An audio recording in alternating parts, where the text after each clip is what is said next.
आपसे कहने चलूं। एक पागल खाने में कुछ लोग पागलों का अध्ययन करने और उन्हें समझने गए। मित्रों का एक मंडल वहां गया। उन्होंने एक एक पागल के पास जाकर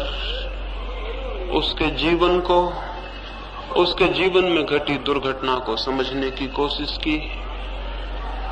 एक पागल के पास वे बहुत देर तक रुके रहे और न केवल उस पागल के जीवन को उन्होंने समझा, वरन उनके हृदय को भी उसके जीवन ने छुआ। उस पागल खाने के चिकित्सक ने उस पागल के संबंध में बहुत सी बातें उन्हें बताई। वह अत्यंत दया योग्य पागल था। उसकी आंखों से आंसू बह रहे थे और उसके होंठ कुछ कहना चाहते थे, उसके लिए फड़क रहे थे लेकिन कह नहीं पाते थे। और उसके हाथ में एक बहुत बड़ी मनुष्य के ही बराबर एक स्त्री की पुतली थी, एक प्रतिमा थी, एक गुड़िया थी, और उस गुड़िया को वो हृदय से लगाए हुए था। उन लोगों ने पूछा चिकित्सक को कि इस पागल को क्या हो गया है, तो सारी घटना बताई गई, समझाया गया। वो जब युवा था, कोई 20 साल पहले की बात है, तब वो किसी युवती को प्रेम करता था।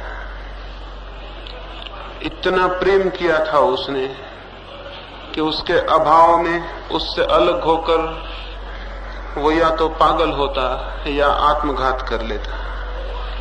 किसी भांति उसके घर के लोगों ने उसे आत्मघात करने से बचा लिया, तो वो पागल हो गया था।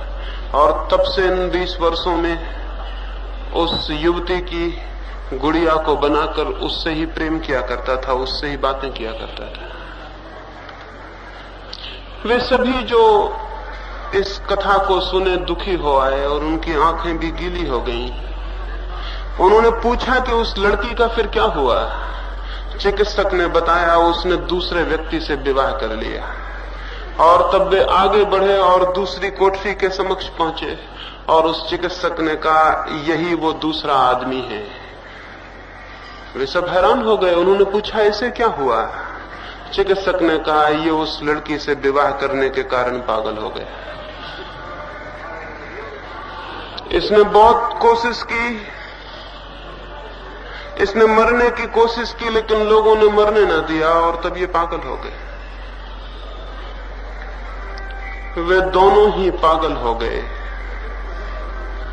जिसने युवती को प्रेम किया और न पा सका, और वो भी जिसने उसे पा लिया।